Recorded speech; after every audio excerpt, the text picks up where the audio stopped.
So I want to begin this lecture by thinking about what is a paradigm.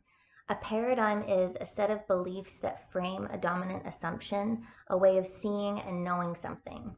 And these beliefs and ways of knowing are informed by social, cultural, and political contexts, or milieu. And these assumptions become familiar and normalized as a truth. And these truths then inform social and public life, our ways of being, the performance of our identities, values of society, our ideas about what counts as important, and with that, the ways in which institutions structure themselves.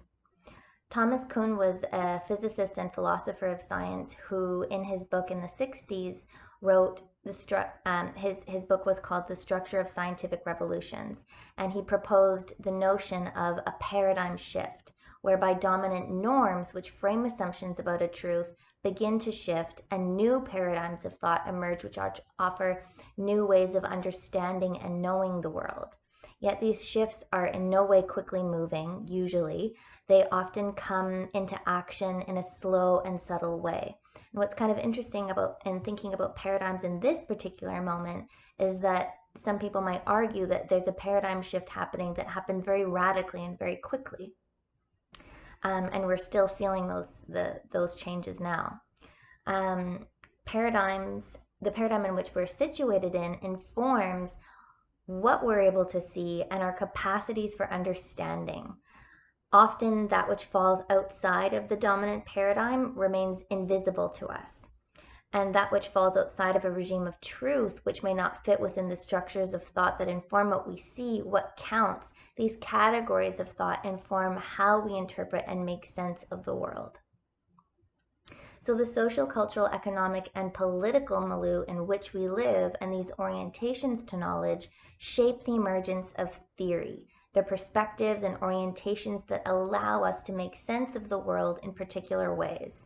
So in this sense, the social project of education and the theories which inform it is very much in conversation with current times. The purpose of education, what we think education is for, is in deep relation with the values of a society and the theories that support these values. So in this course, we're going to be thinking with questions that might help us to make visible our dominant assumptions so that we can then interrogate normativity and examine the underlying structures of meaning and where it is that those structures come from. So with regard to paradigms, as Kuhn proposed, perhaps they aren't so linear or chronological. Historically, there are many theories of education that have emerged in response to the social political milieu of the times. And as these times and contexts change, the theories which inform knowledge making also change as they're situated in the social cultural dynamic. And in many ways, these histories of thought and legacies of past theories are still very much alive in education today in different ways. That's not to say that they're not moving, but they're absolutely dynamic and in relation and becoming. But there are some stronger threads that continue. And there are reasons why particular beliefs remain ingrained in the structures of a school and the subjectivities that are created within these conditions. For example, desires for productivity, individualism, and linear ideas of children's growth and development have been dominant in education for a very long time, and they continue to take on inventively adaptive hats, so to speak, while still remaining the same in some sense. For example, in the text this week, Dahlberg, Moss, and Pence speak to the ongoing and almost invisible logics of individualism when they articulate the desire and positioning of the child working in a group of collaboration. The child is learning skills to collaborate, but the child is learning inside the group and obtaining knowledge and skills as an individual. The underlying theoretical orientation here in this idea is that one values individual autonomy and growth. So learning is not conceptualized as a shared or co-compositional act or something that's in the making in the collective and that serves the collective, but rather it's still in the service of forming an autonomous individual. So this is an idea of the human as an individual, an educational protagonist that comes from a particular historical trajectory that continues to form the basis of much thinking in the 21st century. That is, it all goes back to the individual. And we will trace more of that history in a few minutes. So in this course, we'll be making visible how these theories live in early childhood education, as we discussed last week. We'll be tracing where they come from and what they do to pedagogy. And because these theories are informed by social and political milieu, we will also make visible how these theories are non-neutral, non-innocent, and filled with colonial tensions, how they position the human in the construction of knowledge, the construction of the child and childhood, and the image of the educator. These theories are not vacant of political intention, and throughout this course, I invite you to consider education as a political project. So in chapter 1 last week, Dahlberg, Moss, and Pence pointed to how the notion of quality is often viewed as given in early childhood education. It's a constructed concept, an idea that is deeply informed by a dominant social discourse and are reliant on objective scientific truths to measure and maintain a status quo, to provide quality, under the idea of what we assume quality is.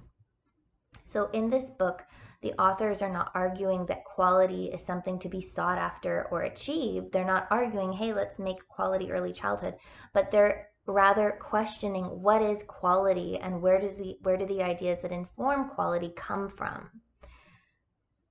They argue that quality control and measurement in early childhood education perpetuates a standardized, generalized, and transcendental baseline for education and of childhood that perhaps ignores the complexity and multiplicity of children and families across numerous and incommensurable social and cultural locations. So the project of quality is very much informed by knowledge-making processes that originated during the Enlightenment period, a time where thinkers were engaging in intellectual efforts that were based in objectivity, reason, morality, and absolute truth of science. And this orientation to knowledge created a separation of the researcher, the human, from the world in which he studies, and a universal assumption of the truth of things that was based on classification, of categorical thought, and an idea that the development of humans, animals, and plants is linear, follows a predictable linear growth. So this was very much a project of making the world into being, of world making by a particular vantage point. So we can really think that education, in some sense, is an act of world making as well. And so thinking about this period during the Enlightenment sciences, where the human was separate, an individual, and not entangled in the world of study, it has particular implications. And the human who was creating much of this early base of knowledge was a particular human, a white man from a position of privilege. And this matters because it created a basis for what counts as knowledge even now. Who is knowledgeable? Who is able to produce legitimate knowledge claims? All of those ideas that took place at that time still have a very strong influence today. And modernity is very much informed by these structures of knowledge. So during the industrial era, these rationalities were intensified in many ways as they supported an economic boom in the industrial era, where these ways of knowing were intimately in the service of the nation state and their goals via progress. So these ways of knowing were capitalized on and were in the service of some kind of economic intention. So through linear accumulation and growth and a separation or emancipation of reason and the human from the social, cultural, ecological, and political life. So under the guise of objectivity and reason, modernity supposed that human reason and scientific methods enabled a separation from culture, context, history, and milieu, in the pursuit of universal absolute truths that could be proven and thus obliged to. So developmental psychology is one field that is very much alive in early childhood education today, that in many ways is still informed by these logics. It's very much an ally in the project of quality in early childhood education. It creates an image of the individual, autonomous, measurable child. So in this course, we'll be questioning what these mechanisms of quality and the theories that inform them do. Who benefits from them? What are they in the service of? And what are their effects? And you can read more on this on page 14. So if we can trace where quality comes from, that it is informed by particular theoretical vantage points, then we can perhaps notice how quality could be conceptualized as violent or could be violent, how it perpetuates a neo-colonial desire for governmentality, as we'll discuss more next week, standardization and efficiency that excludes and oppresses those who fall outside of its terms, so that its logics emerge from a particular place and time in the world that is in the service of a particular kind of world-making practice. So through modernity, though modernity seeks to neutralize its intentions under the mask of objectivity, it's becoming increasingly argued that all knowledge is actually constructed, that all theory comes from somewhere and holds with it some intention, that knowledge is not something out there waiting to be discovered, but that it's actively made and remade in relation with those who think it into being. So you read a quote by Patty Lather on page 8 when she writes, quote, "We are at a fundamental turning point in social thought, an epochal shift marked by thinking differently about how we think. We seem to be somewhere in the midst of a shift away from the concept of a found world out there, objective, knowable, factual, towards a conception of constructed worlds," end quote. And this idea of knowledge as constructed is the basis of postmodern or post-structural thought. And we'll be thinking closely with this theoretical orientation in this course. And so it's assuming that absolute universal truths that uphold modern thought are no longer or have ever been enough to respond to the complexities of the worlds in which we live, nor are they livable for most people. Postmodern theory is an umbrella term with many theoretical perspectives that operate within it, including feminist theory, social constructionism, deconstructionism, critical race theory, post-human philosophy are a few. These theories posit that the human subject is not an isolated individual, knowable through measurement and observation, but rather the subject is in an eternal state of flux and reformation in relation with multiple others, not only humans, but also place, materials, contexts. So the subject in postmodern theory is contingent, multiple, heterogeneous, and constructed within the moving world. On page 24, Dahlberg, Moss, and Pence borrow from philosopher Heraclitus in saying, "You never jump into the same water twice." And so when thinking about this, our ways of understanding and gathering meaning can never be universal or static. The world is always moving, we are always moving, and thus vulnerable to a sense of unknowability, uncertainty, of difference, and tensioned interdependencies.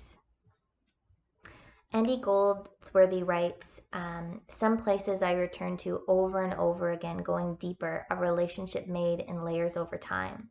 So thinking about this quote that he offers us, we can consider knowledge as always becoming, that it's rich and insightful because of its processual layered nature, its co-compositional relation with others, place, and time. And I'd like to borrow from a thought offered by Ingold and Hallam to help us think more about knowledge as socially constructed, as a co-composed way of thinking with others, places, times, contexts, when they say that an idea is similar to a place I have visited. Though I may arrive through many different paths, circle around, stay a while, or leave this place, each time I revisit it, it's a bit different. Shaped by memories and experiences of my previous visit, it changes, as the world and I do not stand still. So this is true of places, ideas, phenomena, And in this sense, knowledge is never static. It's already incomplete and it's already changing. So this conceptualization of knowledge positions the human in a very different position than from a behaviorist or a more traditional theoretical orientation where truth is imagined to be out there waiting to be captured and measured with accuracy and predictability. If we assume that there is no absolute truth and the world is unpredictable, unstable, becoming, and always in relation, then the human is never able to fully capture it, nor is he the center of the universe. The human in post-structural theory is not a rational, objective holder of the truth. And this conceptualization of the human really matters when you think about your role as an educator and also who is the child. So what is central to take away this week is not only the meanings that support modern and postmodern thought, but the idea that these two perspectives don't exist in a binary. So thinking with postmodern theory does not mean abandoning science. As it's written in the text, postmodernists take sciences very seriously. The sciences are central in many facets of life and thinking. But what we're proposing is that perhaps there is not only one way of seeing the world, that there are problems that emerge when only one way of knowing the world is valued as legitimate and reputable. So here we're troubling the binary of this or that knowledge, right or wrong, modernist or postmodernist, old or new. These terms are not so separate. And in this course, we will aim to be skeptical of this kind of categorical thought or dichotomous thought. We'll also be problematizing grand narratives that transcend circumstance. And we're going to try and think in ways which allow for more nuanced complexity, dissensus, and multiplicity of thought. So your week 2 provocation is posted on eLearn, and it's asking you to write a 200 or 300 word response to the phrase by Heraclitus on page 24 when he writes, "You never jump into the same water twice." So think with that phrase and consider what are the core themes of postmodern theory and how does this phrase exemplify them? So you can make your post to the provocation or response forum on Wednesday evening, by Wednesday evening, and then respond to others' entries. And just a reminder, today, this evening from 5 to 7 p.m., I will be in the virtual office if anybody would like to pop in and ask any questions. I'm also going to post my notes to eLearn so that you have that available for you if you'd like to read them as well as just having the audio of me talking. So thanks so much, everybody. I hope you have a great week and enjoy thinking together. See you soon.